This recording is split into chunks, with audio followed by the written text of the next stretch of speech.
Last time I went out to sea, I was on top of a windsurfer. The thing was, I got the board all the way out to sea, couldn't turn it around and come back, so they had to send a speedboat out to rescue me. Ah, well, there's another story for another time. And next week, About Britain goes to, I think this is how you pronounce it, Caerlaverock.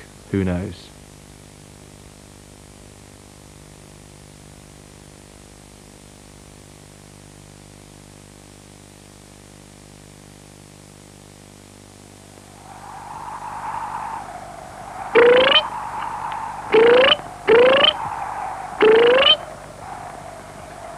Bring out the prisoner!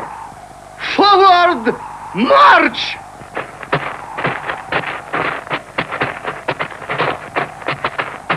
Detail, halt! Left, face! Prepare the prisoner! March!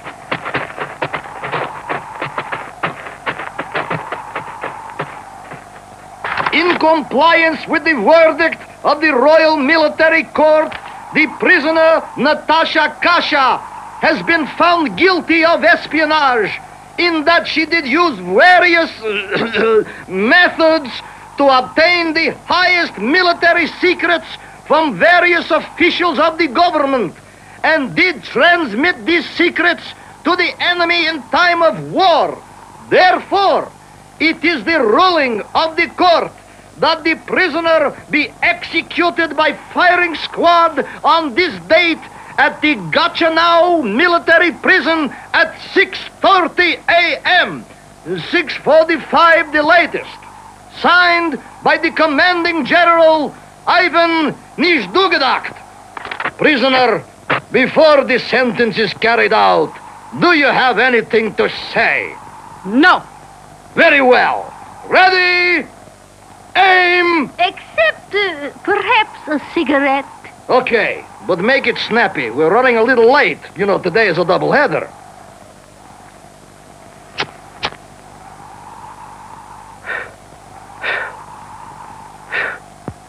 Anything else? No. Ready? Aim! Except, perhaps a little vodka. Come on, lady. We got to get the uniforms back. Shake here a leg, huh? Happy days. Now, is that it, huh? Yes. Okay, let's get the show on the road. Ready? Aim! Except, Now, what is it, huh? before I die, I ask you and the world not to judge me too harshly. If there are any children listening, maybe they can learn from my sad case. My family was poor, but miserable. My father was a painter, but he could only work one day a year. You see, he painted Easter eggs. My mother was terribly cross-eyed. In fact, she was so cross-eyed that every time she cried, the tears ran down her back. And the poor woman died early of bacteria. And I had to sell matches. But who wants to buy matches? Everybody wants to flick their bit. We had nothing to eat. We chewed on leaves. We ate shoelaces. We were starving. And then came the recession. Things got so bad. We ate the matches. And that's when my dear father died of acute heartburn. So, what should I do? I sold the only thing I had, rugs. You see, as a child, I had learned to hook rugs. And it paid off. Eventually, I became the best hooker in the entire city. You know the rest. Fame, diamonds, champagne, my own bowling ball. It all went to my head. And as I flew higher and higher, I sought new thrills, more excitement, until finally I betrayed everything I loved, including my beloved country. So shoot. Shoot if you must. I know I should die for my crime. I only regret I have but one body to give to my country. I welcome death with open arms. Ready, aim!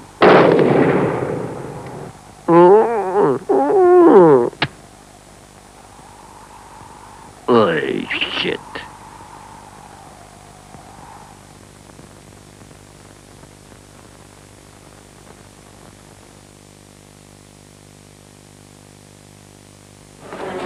When you turn up at an airport, who knows what you might face? But imagine a service that helped cut through it all. Cut through the crowds, hassles, formalities, so you can check in up to 10 minutes before takeoff. Imagine food on every flight, backup planes, and for frequent business travelers, a card that checks you in and issues your ticket and boarding pass automatically. This is British Airways' new Super Shuttle Executive, clearing your path from A to B. British Airways, the world's favorite airline. Colman's whole grain mustard, cracked mustard seed, wine vinegar, honey, herbs, and selected spices. A delicious combination of taste and texture that adds a very special touch to everything. Chicken, pork, cheese, even sandwiches. Excuse me, the captain wonders if... Oh, thank you. Colman's whole grain mustard makes everything a touch more special.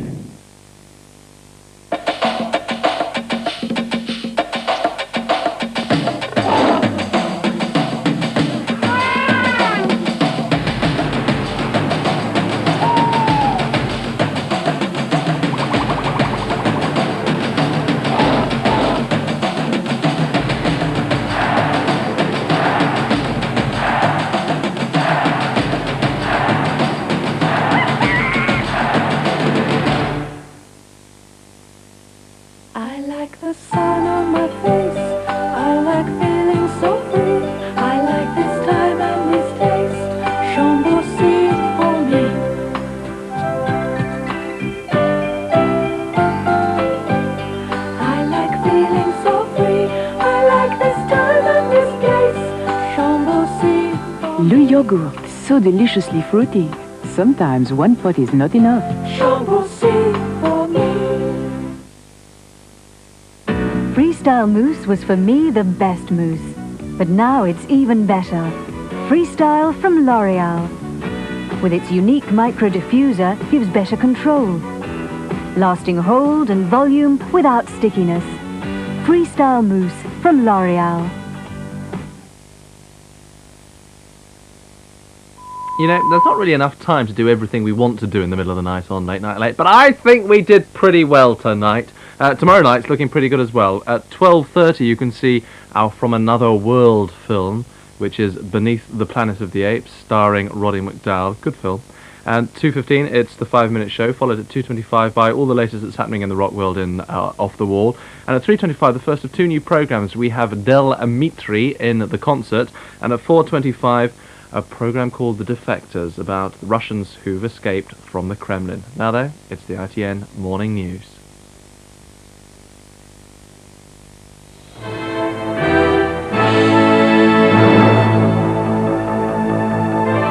President Bush says the war against drugs is America's toughest test. Hello and welcome to the early news from ITN. It's 5 o'clock on Wednesday, the 6th of September. The main headlines this morning. President Bush, in his first nationwide TV address, has told the drug cartels the rules have changed. He's promised more money for anti-drug campaigns. Mrs. Thatcher has appealed to Western nations to offer economic help to Poland. And in South Africa, white voters, but not the majority black population, go to the polls today in a general election. Also in today's programme, in Sri Lanka, police are blaming an extremist Sinhalese group for a series of massacres. A special report in our world news. And from American television, the history of presidents who fought the country's drug problem. But first, the main news. President Bush, in his first live television address to the nation, has called on every citizen to fight the war against drugs, and he's announced the country's most expensive anti-drugs campaign. The $8 billion program will pay for anti-drug measures in South America to stop the source of cocaine and for more treatment of addicts in the USA. The president's address from the White House was a hard-hitting challenge to America to confront the drug problem head-on. Our most serious problem today is cocaine, and in particular, crack. Who's responsible? Let me tell you straight out. Everyone who uses drugs, everyone who sells drugs, and everyone who looks the other way. Tonight I'll tell you how many Americans are using illegal drugs.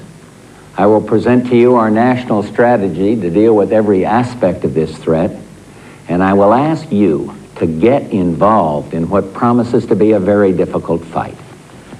This is crack cocaine, seized a few days ago by drug enforcement agents in a park just across the street from the White House.